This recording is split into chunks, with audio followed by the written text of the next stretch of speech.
lot of misrepresentation of the facts or the events about what has been happening in the university regarding the guild elections. And I think the students have taken the upper hand and given you the misinformation that they have been feeding with. So when we sat in the Senate said we should come up with this press conference to give you the exact position of what has happened in the university. But before I do that, I just want to also tell you that the university is planning for its graduation. This time graduation will be for 4 days to allow, I think, smoother management and to allow our visitors not to get very tired. So we'll have it for 4 days, 10th to the 13th of December. With me here, I have the Chief Security Officer who may answer some questions regarding security.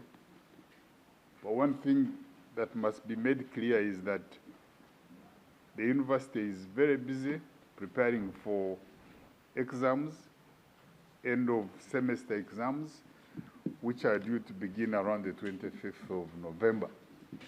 So as management, we shall not allow any disruption of the program of the university.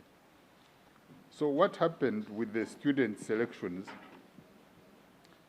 As usual, the guild administration, the term of the current guild administration came to an end, and they started the process of having elections. And one of the activities they engage in is to identify the chairman of the electoral commission, chairman or chairperson of the electoral commission. And this time they identified one called Sembatia Aksam? Yeah, Aksam Sembatia.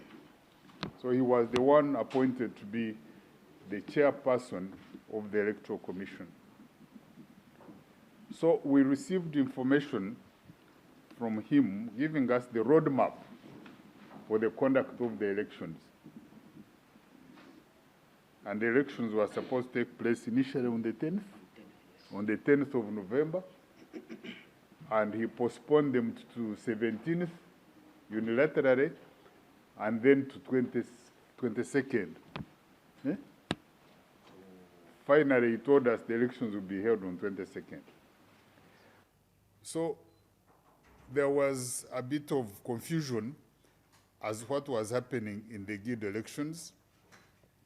So we sat in top management and observed a number of things that had taken place during the election of the guild president and GRCs.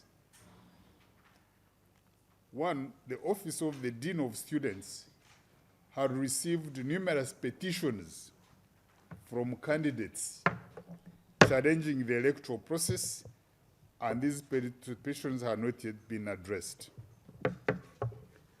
There was also internal conflict within the Electoral Commission that had led to the dismissal of the Secretary to the Electoral Commission and one commissioner a few days to the general election. Also, 3 presidential candidates were disqualified 3 days to the general elections, thereby causing one of them to lodge a miscellaneous cause number 313 in the High Court of Uganda, which is pending determination. So what happened, this young man, the information we have is that he's a registered master's student in Makerere, this Sembatia. But because he wanted to intervene, I'm told there is a lot of money in these guild elections.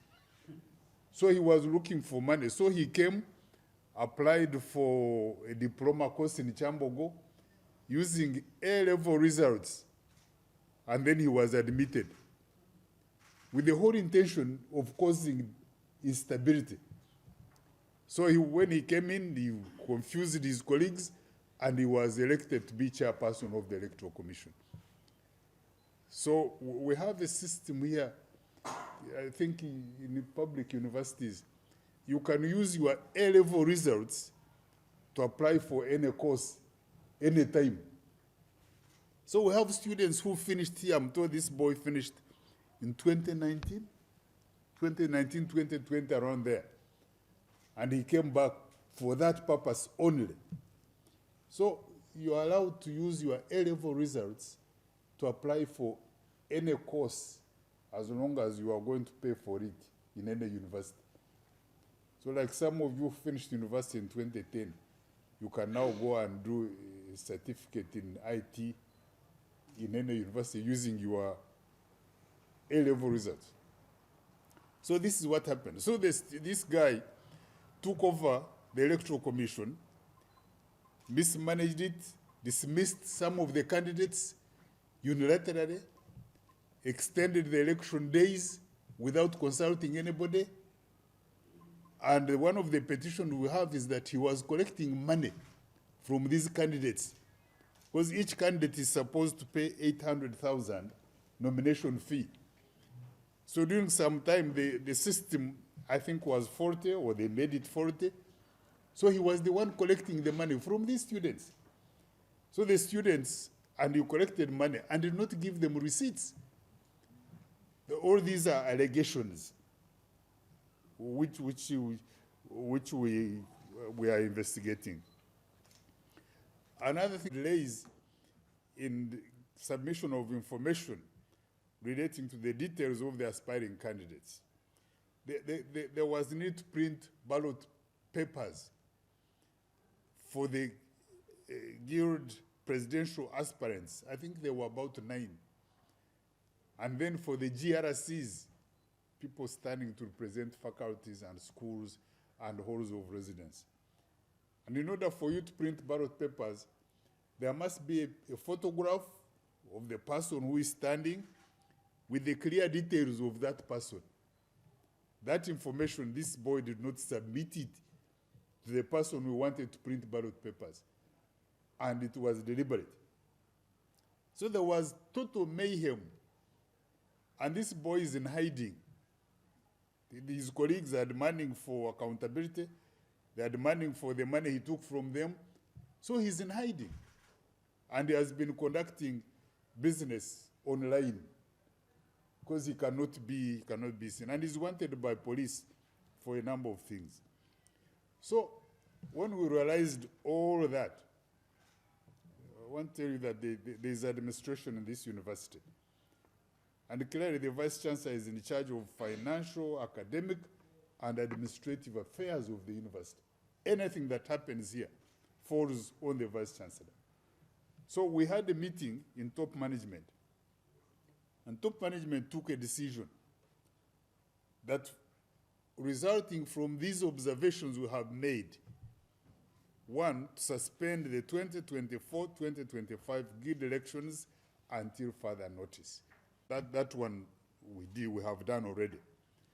And two, to institute an ad hoc committee to investigate the conduct of the 2024-2025 Guild electoral process and advise on the petitions that were filed by the various candidates. We have more than 20 petitions filed, and these must be disposed of. And also because this suspension was based on one of the students who was disqualified went to court and lodged a case in court challenging the electoral process because he was just summarily dismissed from the electoral process. So court put a halt on the elections until that case is heard and disposed of. So we as management, I think our hands were tied because court had halted the elections and we could not continue with the elections.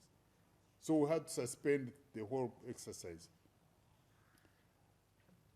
So we have done those two things. We suspended the elections until further notice. We have put in place an ad hoc committee to investigate and give us information on what actually happened and the conduct of this fellow. and then to appoint an interim caretaker government. The students have their guild elections, the guild constitution. It provides that where there is no guild government, where there is no president, the management would appoint a caretaker administration.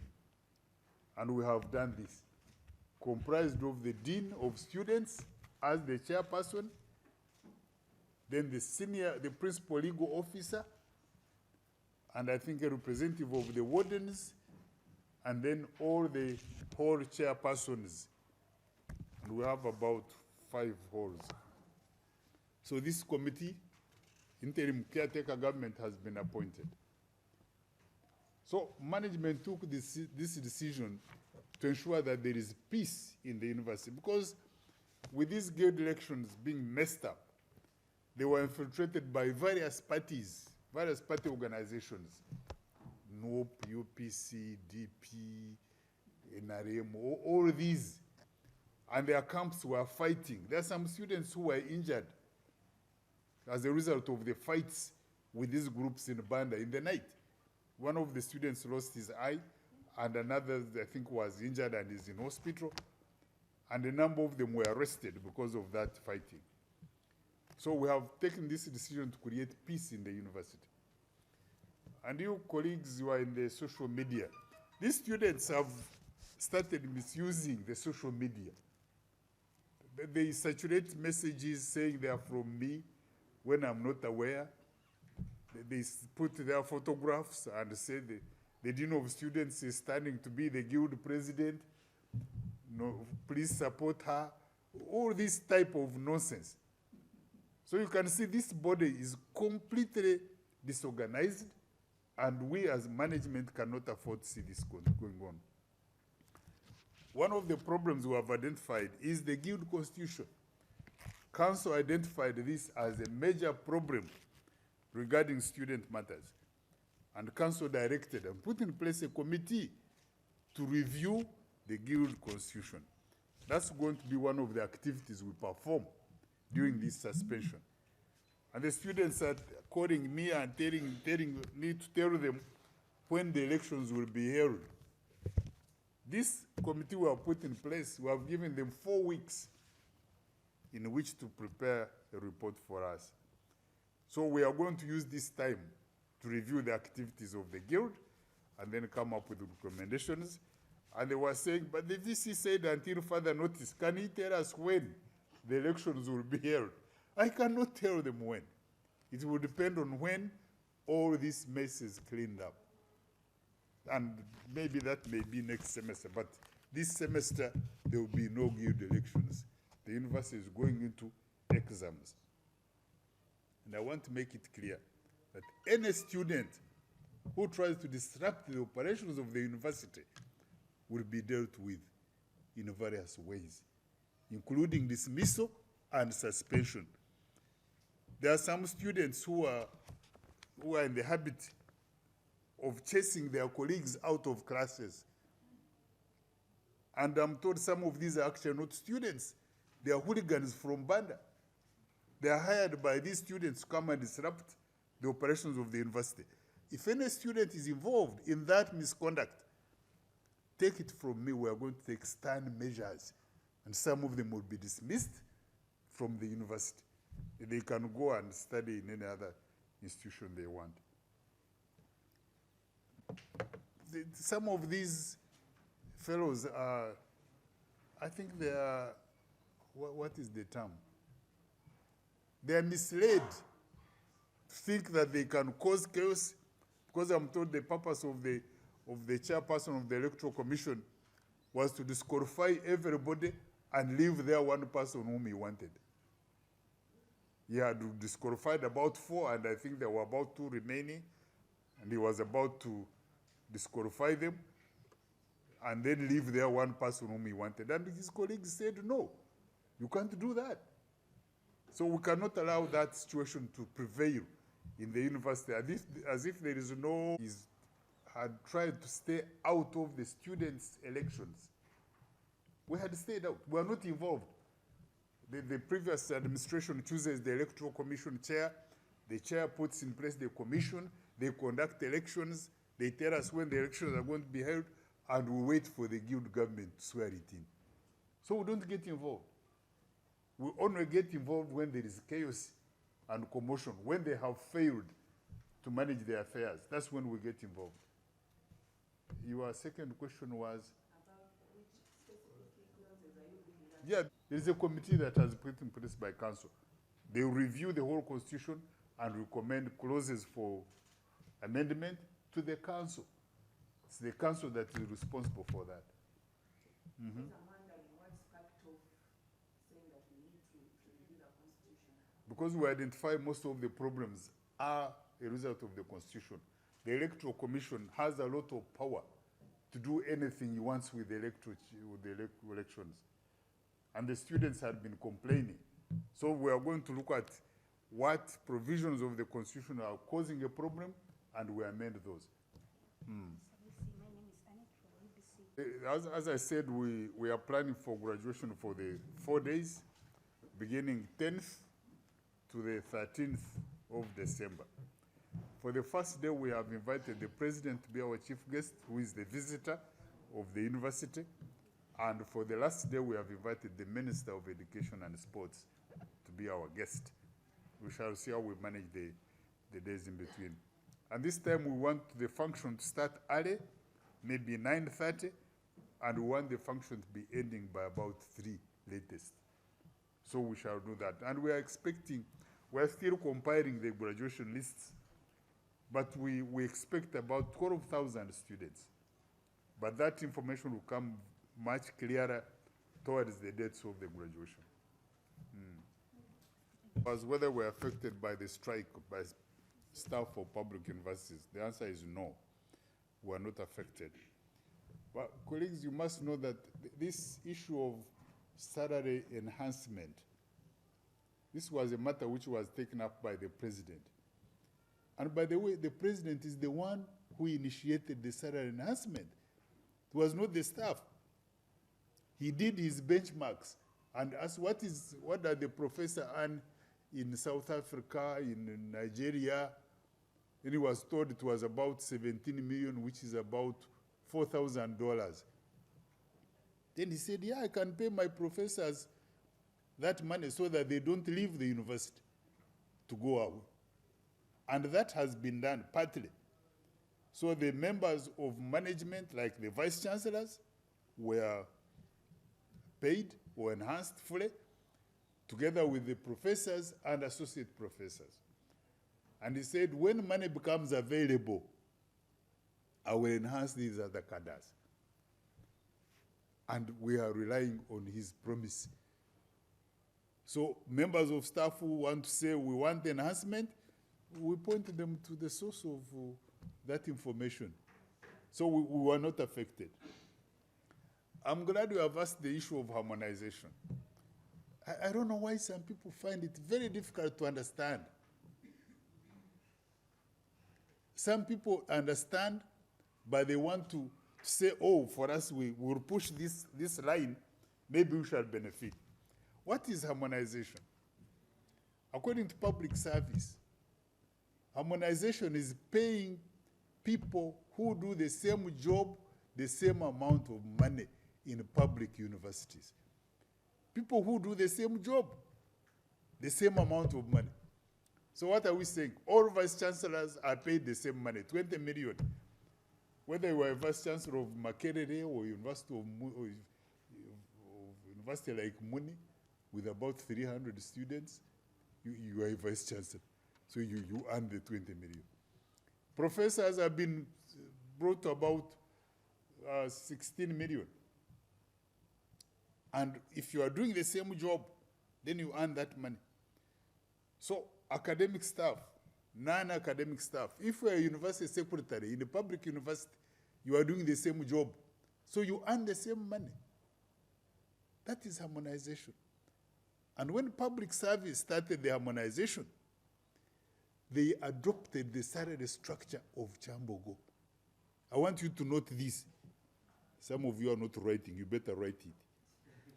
When public service discussed harmonization, they adopted the salary structure of Kyambogo.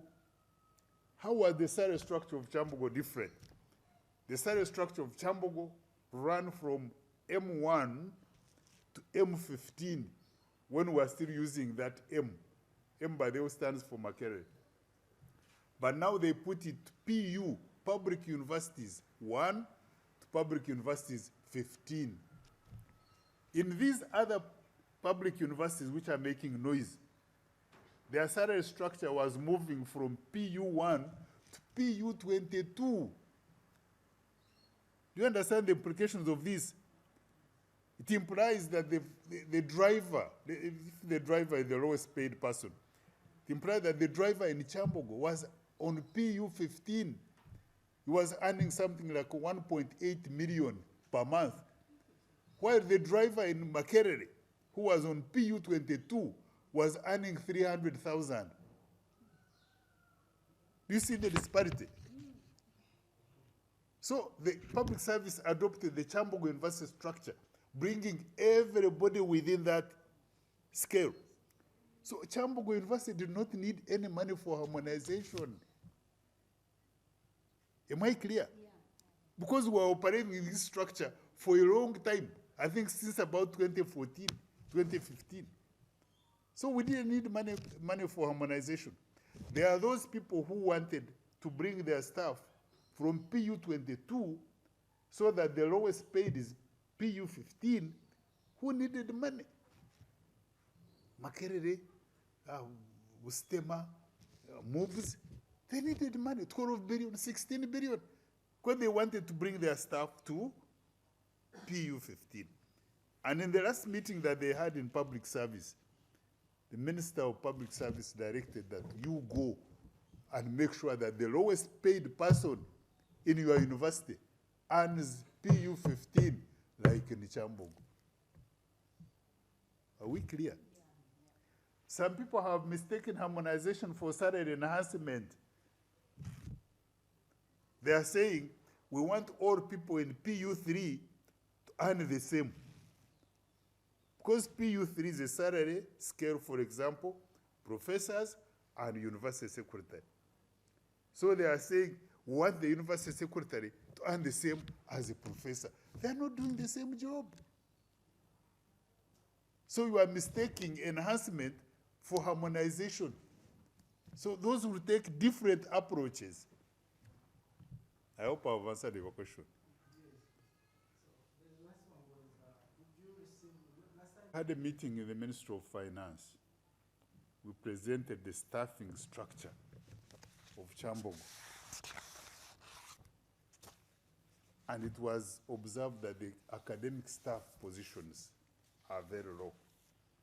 For example, out of established positions of 1,390, we only have 418 academic staff filled, leaving a gap of 972. And the largest deficit in this was in engineering and science disciplines. So the minister said, no, you cannot run a university which is known for engineering with this level of staffing, that you need money. So we put in a request for 6 billion, which he gave us. And that meant that our wage bill jumped from 61 billion for last year to 67 billion for this year. So we have the money for recruitment, and we are going to recruit people in engineering and science, including technicians. Colleagues, you cannot teach science and engineering without technicians. You'd be making a fuss of the whole thing. So we are going to recruit people in engineering, because some departments had only one full-time member of staff. And some departments do not have any full-time member of staff, and yet they were running programs. So we have the money. Public service has said, this money for Kyambogo is for recruitment. Because we don't need money for harmonization. We're already harmonized before public service came. So we have the money, 6 billion for recruitment of staff, and we are going to do that. Once we get a clearance from public service, we shall advertise these positions. We shall advertise them and open for competition with clear guidelines. Lecturers in engineering, lecturers in science, technicians of this level, diploma, bachelors, all that will be out in the open. Based on the gap you've been having staffing, how big? Big change. Because we'll have some lecturers in engineering who are not easy to find, and we shall also have technicians to manage the labs, which have the state-of-the-art equipment. If you don't have technicians in these labs, that equipment will walk away one by one, and you will end up with nothing. Final question, I want to move, yes? You cannot have the whole of Kyambogo open to anybody who wants to come in. We have students, both male and females. We have scientific equipment lying around. We have things to protect. I think at the end of the day, there is a need for us to build a wall around this university. There is no university that I know of that is in the open just for anybody. Because it's very difficult to keep things in offices, even members of staff. You keep your door open, you go to the toilet, by the time you come back, the computer is gone. Yes, it is that bad. And we have had many of our students molested, young girls raped in the night, young boys hit on the head and their bags snatched. Because when the whole university is open, you don't know who is inside. Yeah? And we are told some of these goons are the ones who come to chase students out of class because they have nothing to lose. When they are hired to come and be around, the other gentleman is laughing. They are goons, that's what they are. So when I said that, I was appealing to the president to help us put in place a mechanism of building a wall around the university. We have presented this problem to Parliament, and Parliament said, can you start? At least you bring bricks, and we see you have started, and then we shall come and support you. But do you know how long the perimeter wall is? Have we calculated it? But we wanted about 6 billion shillings to construct a wall around the university. And that's a lot of money. So we need government support. So we are proposing the president to link us to UPDF, and he gives them money, and they construct a wall for us. At the end of the day, that will be a requirement for security in this university. To secure the students, to secure the equipment, to secure the university, and also to secure the assets. Government is putting in place major assets, like the AFCON football ground they are constructing. If it's not protected, that will be ransacked. They are going to put a pavilion. If you are not there, then they will be ransacked. Look at this new state-of-the-art sanitary facilities we are putting up, toilets. State-of-the-art. If you are not protected, those flashing toilets, flashing systems will not last. The challenge we have is maintaining our sanitation. You put their things today, tomorrow they are taken. You can't know what's taking them. These lights here, they don't last in the rooms. These people come and take them. So when I cry about the war, it's a genuine cry. And anybody who can help us is welcome. But our request was the president to help us in this drive. Thank you very much, colleagues. As you give them tea. Thank you very much. But you were asking a question, so Status of the students who were arrested, those who were released, and then the measures you're taking no, students who were arrested, they were 14, and they were actually given a bond yesterday. They were released. The measures, we really have engaged them, we have talked with them, and they have agreed to stop the striking. We have also, of course, put in place deployment of security, intelligence, and right. Just keep monitoring in case. But at least you can see the situation is calm because we have engaged them and we have tried to sensitize them. Yes. Thank you. Do you have any information regarding? I know them. Those who are disqualified. There was Wete Tone. Then there was Akiso Benjamin. And then Subi Isaac. Those are the three who are disqualified. Out of how many have been tested? 9.